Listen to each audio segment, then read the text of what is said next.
Hello, I'm Doug Muzzio. This is City Talk. I'm looking at the post-convention polling. There's good news and bad news for Kerry and Bush. The good news for Kerry is that more Americans see him as a strong leader who takes the right stand on issues of concern to them. The bad news is that Kerry is still in a dead heat with the president. The good news for President Bush is that he's in a dead heat with Kerry after several months of bad news on Iraq and 9/11. The bad news is that his approval rating and his favorability numbers are below 50% and falling. Good news, bad news, contrary to Cole Porter, we can't call the whole thing off.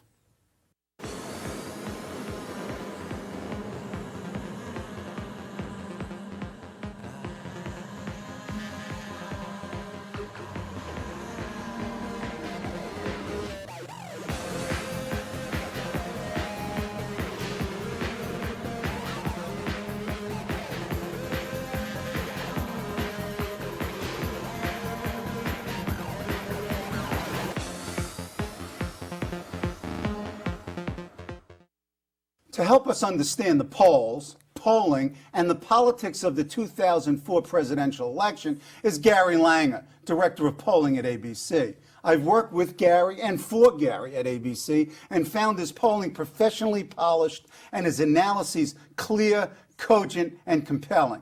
He's the best writer in his business. Gary, welcome. Thank you, Doug. I've been reading all these polls, including the latest, yours, which was released on Monday. There seems to be a danger here that we're going to overinterpret these polls, that the numbers are given a concreteness that I know you constantly are cautioning people over. Talk to us about what we should be wary of. What are the cautions in consuming these polls? Well, there's a few things to look out for. One is in looking at survey research and looking at polls like anything else, you really want to consider the source. Is it come from a reputable outfit? There's a lot of data that comes at us these days that is what I call manufactured data, bought and paid for by a group, an individual, an organization with a vested interest in the outcome, and manipulated to promote their point of view or sell their product rather than to inform our judgment. This is why we in the news media do our own polling, so we can independently know and measure and understand and report on public opinion rather than taking it in often manufactured form from somebody else. So it's essential to look at the source. It's also important, I think, to look at the sampling. At ABC News, we vet at my unit every piece of survey research presented to ABC News goes through my unit before it goes on air, so we can check out its validity and its reliability. We're into probability samples, random selection, online click-in polls, and internet mail-in, email polls, etc. There's a lot of that out there. Look out for it. It's not reliable. As far as interpreting or analyzing, evaluating the results, there's a couple of things to keep in mind. There is too much focus all the time on the horse race. It's almost unavoidable. The horse race is important. It is central. It is meaningful. It's like the score of the basketball game. If you've got time to learn one thing about a game a buddy of yours is watching, you call him up, you're not going to ask him who's in, who's out, what's the strategy, who fouled. You're going to ask him what's the score. So it is meaningful. But like the score of a basketball game at the half does not predict the outcome, neither does our polling now in the horse race attempt to predict the outcome. We're simply giving context to the stuff that we are especially interested in, which is the issues, the attributes, the groups, what people care about, what decisions they're making and how and why, what's informing their judgment. An election is a long, deliberative process in which the country comes together, and every individual in it, to examine and evaluate where we're at, where we want to be, and who we want to take us there. It is a fascinating and important process. And what we're trying to do in our survey research is measure and evaluate and understand it as we go. Excellent, excellent. Your latest. After his convention, a tepid bump for Kerry. You've done an historical analysis, and this is the worst bump since McGovern, who didn't get a bump, he got a plunger, ended up -3. Why? What's the significance of it? Let me ask a follow-up. Bragging rights, Bush, Kerry. Go ahead. Okay, a couple of things different. One thing is somewhat different about this election than many we've seen previously. We don't always have consistent trend for every previous election. But what we can see in this election is that there's a lot of ice in the river. A lot of people are locked into their candidate, have firmly, strongly, definitely committed to their candidate earlier than usual. There's not a lot of wiggle room there, not a lot of changeable or movable voters.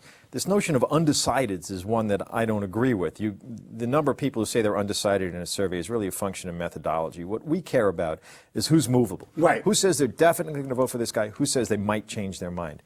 We've got in our likely voters right now around 15% saying there's any chance they might change their mind. Only 15%. Last year, in 2000, summer 2000, it was twice that many at this time.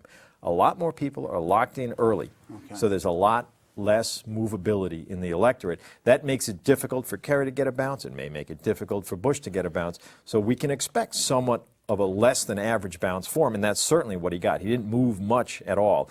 He made some progress in the right direction for him. He, perhaps most importantly, turned around what was some negative momentum for him coming into the convention. He also shored up his internal support. He mobilized and motivated his base. Okay, energized it, got more enthusiasm, more strength within his base. All things you want to do in your convention. You'd like at the same time to get more support than this guy got. You'd like to leave your convention with a lead, not with a dead heat. He didn't achieve that. He achieved some of his goals, certainly not all of them. Okay, let's take that and break it apart. First of all, who's a likely voter? You're talking about three different populations, if you will. You're talking about a general population, you're talking about registered voters, voters who say they're registered, and then you're talking about likely voters. Who are these likely voters? How do you determine a voter is likely? Okay, a couple of things. There's no one set way to do it. There's no rule. But commonly, a likely voter screen basically is an effort through asking people questions about their intention of voting, whether they're definitely going to do it or not, their vote history, perhaps, whether they voted last time, other factors like that. You're trying to winnow down to the population that's actually going to turn out, which could be 50, 53, 55% of the population. Right. A lot more people intend to vote than actually get around Right. to it. Now, I like to talk about registered voters this far from an election because that's everyone who's got a shot at voting. And again, we're not trying to predict an outcome. We're trying to evaluate and understand So the your process. advice is focus on registered voters at this early stage. On issues and attributes, that's what I find more Okay. interesting. Why exclude people who may decide to take a stake in the process? But when we talk about the horse race, if there's a significant difference or meaningful or notable difference between what we're seeing among registered voters and what we're seeing among those most likely to show up, we'll talk about it. We usually don't see that kind of a difference until later, until at or after Labor Day. Surprisingly, somewhat, we're starting to see it again earlier this time. We're starting to see it now. Kerry in our last poll had a 6-point advantage. Slightly significant, a meaningful lead among registered voters, but only 2 points, not statistically significant, among likely voters. Right. Now, let's move to the Kerry bragging rights.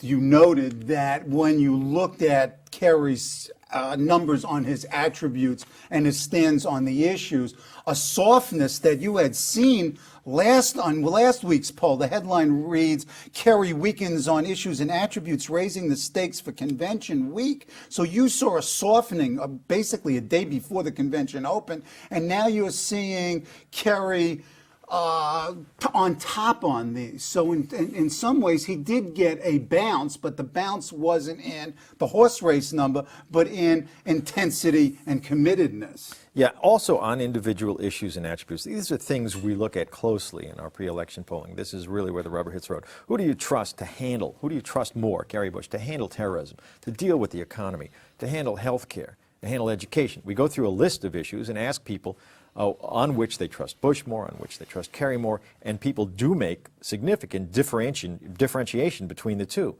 We also ask them how important these issues are in their vote, and we see how that works out.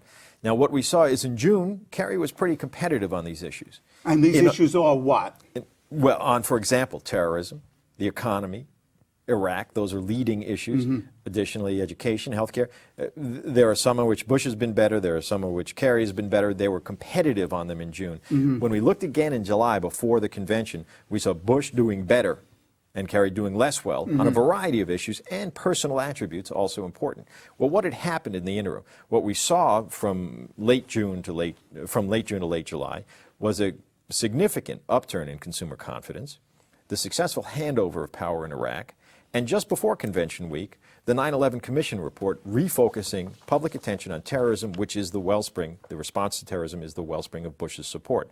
So it made sense, if you will, that we would see an improvement for Bush and a loss of momentum for Kerry going into his convention. Okay. It's true that Kerry was able to address that, and critical that he was able to address that, but he got a 5 to 8 point increase in the number of people who pick him on each of these issues and attributes. Frankly, you would like, in 4 days in the limelight, to do better than that. So he got a bit of a bounce, he got some momentum back, but he didn't get that big push that we've seen at times in the past. For example, Bill Clinton, who had the mother of all bounces in 1992. What, 29, 30 points? 30 points, yeah. You speculated that we would have to wait until we went through the Republican convention to see if, in fact, this analysis of, the ice in the river is the explanation for the small bounce for Kerry. But if Bush gets a big bounce, that theory might not hold. We don't know what the intervening events are. But you're saying that we can't do a final bounce analysis until we really get through the Republican convention. We want to see them both. One thing that's interesting, as we've pointed out here, among terrorism voters, the voters who say that the single most important issue to them is terrorism, they're a hugely pro-Bush group by 65 or 70 points. To the extent that the election is about terrorism and the nation's response to terrorism, Bush is helped considerably. Right. What do we have leading up to his convention but a month that looks likely to be at least somewhat dominated in the news by congressional hearings on the 9/11 Commission, right, rolling into the Republican convention, where else but here in New York. So if that focuses and refocuses public attention on the nation's response to 9/11, that is exactly where Bush wants it to be going into his convention. Okay, now we're in the midst of heightened security, warnings of terrorist plots against buildings in New York City, heightened alert in Washington. What is the likely impact of these events on public opinion? Individually, probably not much. It's unlikely that one new warning or one new statement is going to shift public opinion. There's a marvelous book out by a Columbia University professor, Bob Shapiro, and one of his colleagues called The Rational Public, which really dissects 50 years of attitudes and shows how public opinion consists of rational judgments, of a deliberative process in which people evaluate the facts as they exist and as they're available to them, make considered judgments, and then go on adjusting as facts warrant. It takes a number of changes, some meaningful occurrences for us to get to critical mass where people reevaluate and perhaps change. So I wouldn't expect any small individual event to make a difference. But look, the nation's response to terrorism, again, is very significant to a good number of voters, and hugely it is the wellspring of Bush's support. On the other hand, to the extent that people are focused on Iraq, and we don't know how events will proceed there, people who say Iraq is the single most important issue in their vote are very strongly pro-Kerry, and a bit more so after the convention. So if the focus is less on terrorism and more on Iraq, particularly on problems in Iraq that may occur, then that helps, if you will, Kerry. Go ahead. The tipping point between these two, this hugely pro-Bush group and this very pro-Kerry group, is the economy. Economy voters. These are the ones, it's actually the largest share, a quarter of voters say it's the single most important issue of the vote. They've been more movable than other voters going back and forth as, frankly, views and conditions of the economy have changed. This is a group that moved stronger than any other toward Kerry in his convention, not enough to change the horse race, but in their preferences. And it's critically important, I think, to watch how the economy goes and how perceptions of the economy proceed. It's really likely, or has a good chance of being, the tipping issue in this election. So it's your belief, and it's almost one of Langer's laws, is that it's the economy's stupid and it's going to play through in this election in a significant way. It's got an excellent chance of doing so. It is hard to beat an incumbent. It is particularly hard to beat an incumbent in a good economy. In fact, we went back and looked at more than 50 years, 52 years of consumer confidence data from the University of Michigan. It's the longest data set on consumer confidence available. We looked at consumer confidence over time and then its average in each year in which an incumbent was running for re-election. And what we found since Eisenhower, every year in which an incumbent was running for re-election and consumer confidence was above average, the incumbent won. And every year in which an incumbent was running and confidence was below average, the incumbent lost. Now, these things are not predictive, they're postdictive. Right. They tell us what happened in the past. Right. We're running a new election, not an old one. Right. But Different context, different conditions, different variables. that But is that's the history. instructive, and it does underline the importance of consumer confidence, of economic conditions in terms of public attitudes and vote choices. Consumer confidence today in the Michigan data this year so far is above average. Which augurs well for Bush. On the other hand, we haven't had a president with less than 50% approval the summer before the election reelected since Truman. It's happened only once post-war, and Bush's job approval rating is under 50%. So this is good news, bad news. One of two things will happen. One of these cookies will crumble. Right. Either a less than popular president will get reelected for the first time since Truman, or an incumbent will get thrown out in a good economy, which has never happened in data since Eisenhower. Excellent. Let's go back to the terrorism and the terrorism warning. The bottom line, from what I understood from what you said, is that ultimately, even though one straw on the camel's back, this helps Bush. That in a sense, there's this perverse confluence of interest between the terrorists and the Bush campaign. The more that we are terrorized, the more politically it favors Bush. Well, I don't want to be a conspiracy theorist, but it seems inexorable looking at the data that that's the conclusion that you reach. I wouldn't put it that way, honestly, Doug. Go. People don't want to feel terrorized. No, of course they don't. People want to feel secure. Oh, I understand All right, that. so the extent to which terrorism as an issue works to Bush's advantage is not about terrorism, it's about the nation's response to terrorism, the extent to which the administration has been able to protect us, to prevent, God willing, a 9/11 from not happening again. That is important, fundamentally important. And it is, once again, where President Bush's support, more than anything else by far, comes from. The nation's response to terrorism, the extent to which we feel more secure, if not perfectly safe, then safer and better protected and better able to deal with these attacks and, frankly, this war. Okay. Larger issue is the division, this chasm that seems to exist in the two Americas out there. How deeply divided are Americans, politically, socially, culturally, looking at it from your polling? Oh, very much so. I mean, there's enormous polarization in this race, and in what's commonly referred to as the cultural wars. I don't love the notion of the red states and the blue states because I don't think it does justice to the country as a whole. An election is a national event in which everyone in the country comes together to make these evaluations and come to these judgments. And the preferences and choices divide individuals and groups, men and women, whites and non-whites, religious Protestants and born-again Protestants from the non-religious, from coast to coast, not just from Cincinnati to Columbus. So I don't like slicing and dicing the country into battleground or red and blue. I think what's fascinating is the divisions that this creates across our country. It's a really interesting point. The division of vote in these 17 or 18 so-called battleground states from 2000, those that were fairly close, decided within 6 points, was 48 to 49 or 48 to 47. It was precisely the same in all the other states, the non-so-called battleground states. It just broke differently among state lines. I mean, on Election Day, Democrats in Utah, both of them, are going to get up and vote.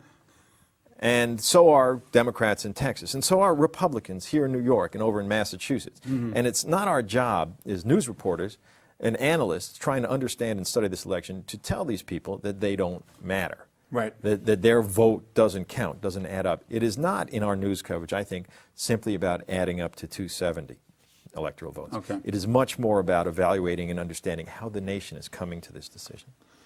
Let's talk about some of those elements of this gap.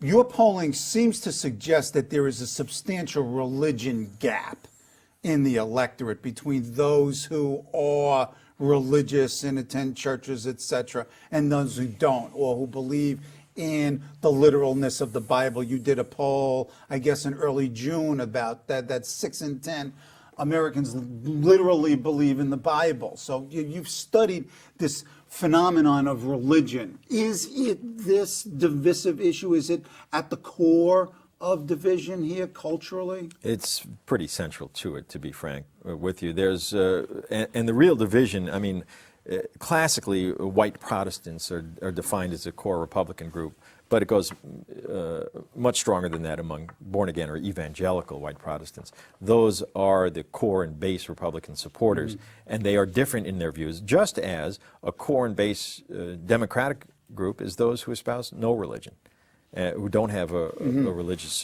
belief or tradition that they follow. And there are differences in views and attitudes of what government should and should not get into and what is and is not morally acceptable among these groups that do drive their choices and their perceptions and their votes. You have to remember, though, at the same time that, and the Bush administration is very intelligent about this, is sometimes in politics you want to follow the majority. But other times in politics, you want to follow the intensity. I think the gay marriage amendment and the issue of gay marriage is a good example of that. That's an issue on which the country is divided, but there's much greater intensity on the right among those who oppose gay marriage and oppose it strongly and who support a constitutional amendment to ban it.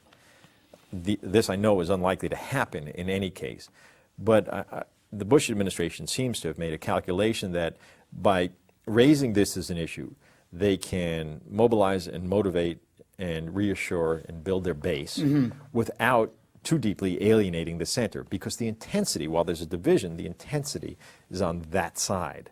And they play to that issue and have done so actually fairly successfully. So clearly another one of Langer's pieces of advice to consumers would be to notice if in fact this polling deals with intensity of preferences. When you survey for ABC and when you do the joint ABC-Washington Post poll, do you ask voters about their intensity of preferences on issues? We often do, on issues, on the candidate support and all the rest. And as I mentioned, one of the important things that Kerry did at his convention was to build his intensity.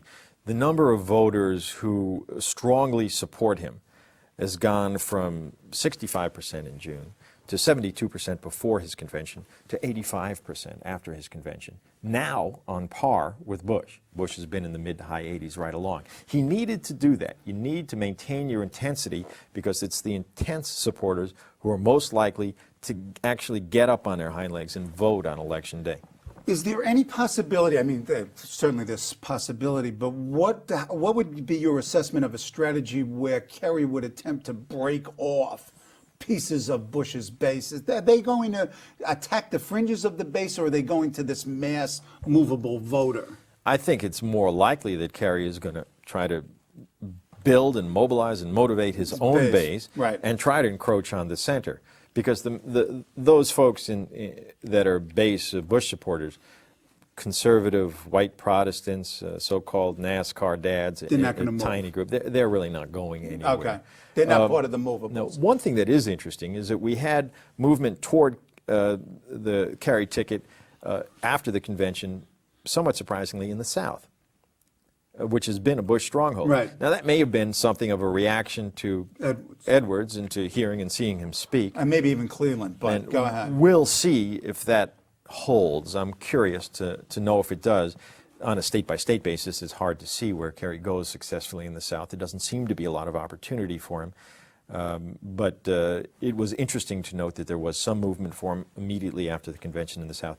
After your convention, your convention is when you want to bring in the crops, to make hay, to lay it away for the future when you're going to need it. Right? And that's what Kerry wanted to do. And that's why, while he did make some progress, it's perhaps a little disappointing for him, because I think he would have liked to do better, to have not single-digit but double-digit increases in his support on issues and attributes, and hopefully a lead over Bush that didn't materialize. I know you're not in this business, but looking at your numbers, assuming that you're Kerry's campaign manager, is there a message in those numbers? Well, I think the message that we see after was really quite similar to what we saw before. There's a few things that Kerry needed to do, some of which he still needs to do.